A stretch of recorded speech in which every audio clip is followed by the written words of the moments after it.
Hello there! Facebook user Weston asks, I really admire how you've been so dedicated to learning Korean in your time here. Would you do a video on specifically how you did it? It would be definitely appreciated. Sure, why not? For me, there are two necessary parts in learning Korean. The first is wanting to learn Korean, and the second is learning Korean. As for the motivation to learn Korean, my inspiration tends to come from two places, the first of which is that I'm just a bit of a nut job and I like studying. I find it really rewarding after about an hour of sitting there to be able to say that I had mastered all those vocabulary words. And it's equally satisfying for me to remember and use them later. So I don't really know how much I can help you with that one, that's just a natural part of my personality. The second part is a bit more negative, and that's that I'm also a bit of a narcissist, and when I hear people talking, I just assume they're talking about me, so I want to know what they're saying. Especially if it's not something nice. Which unfortunately does happen being an immigrant in Korea. Similarly, I just hate walking down the street and not being able to understand what buildings I'm walking by. I want to know what's being sold in the shops so that I can tell whether it's actually worth it to walk a kilometer to the nearest E-Mart. So far, the only thing that I have to walk that far for is cheese. My oh my, do I need that cheese. And then it comes down to the method of actually learning Korean. I have been learning the grammar and the vocabulary through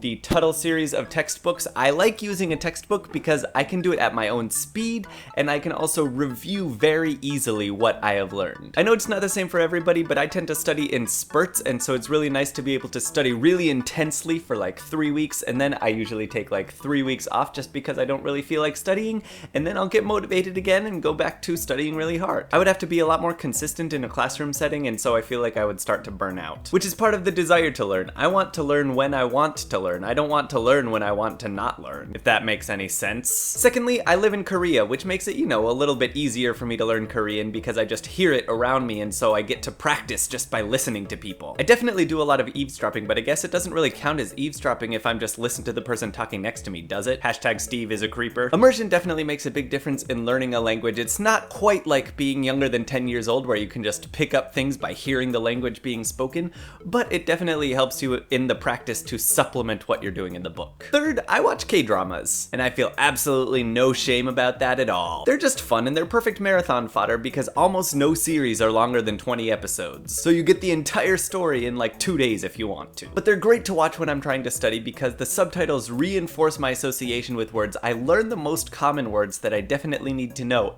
and I get to see interpersonal relations. That way I don't have to embarrass myself by offending somebody. I can just watch it happen on a TV show and I'm ready. The last point that I'd like to make is that you have to be patient. You have to be able to celebrate the small victories. I remember being super happy when I was able to explain to a grocery store worker, sorry, card is in apartment.